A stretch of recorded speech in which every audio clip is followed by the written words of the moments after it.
So, ito, gagawan lang po natin ng reaction video yung napapanood natin na nagba-viral ngayon about dun sa, yun nga, sa gwardiya at saka dun sa bata. So, ang video ito ay hindi po sa atin, napanood lang po natin. So, gagawan natin ng reaction video. Ito po yung may part 1 at part 2. So, kung meron pang mga ibang videos ay sana ay mapanood pa natin para mas malinawan ang lahat.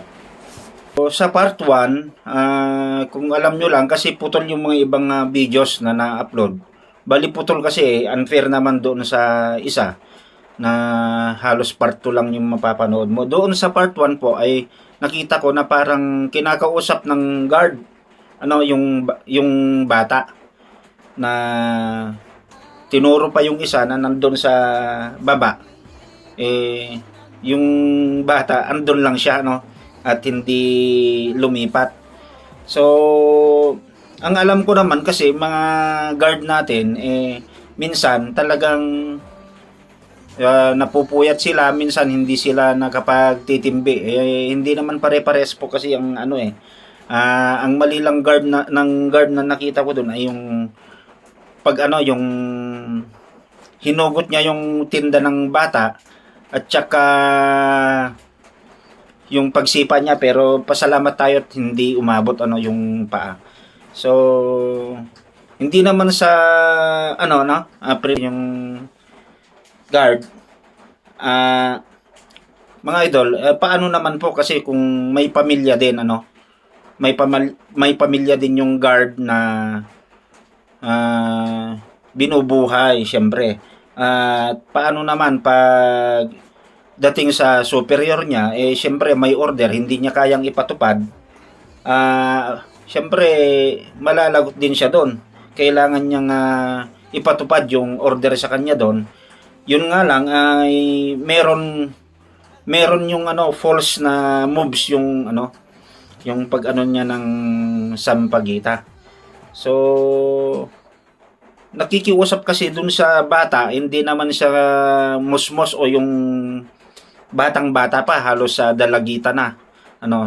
So doon sa bata, dapat bilang isang mag-aral o bilang isang anak, ay sumunod na lang sana sa nakatatanda sa kanya yung guard para hindi na humantong sa ganung pangyayari.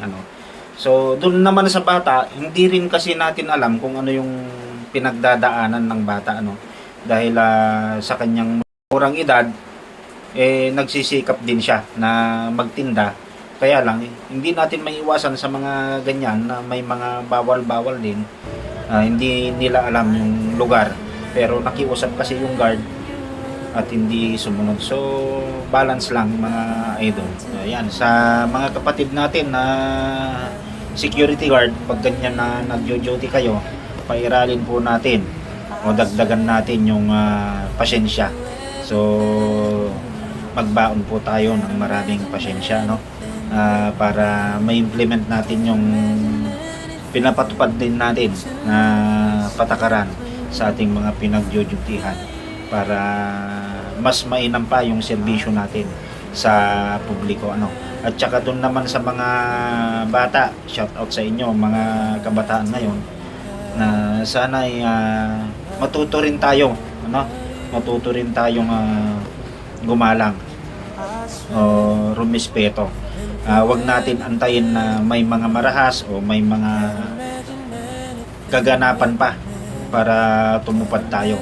Naalala ko nung kabataan ko talagang ganoon din halos doon sa bata. Naintindihan ko na medyo may katigasan din tayo ng ulo at pinapalo tayo.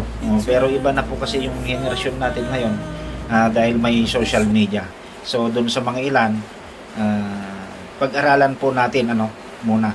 So yun lang at maraming salamat po sa inyo. God bless po.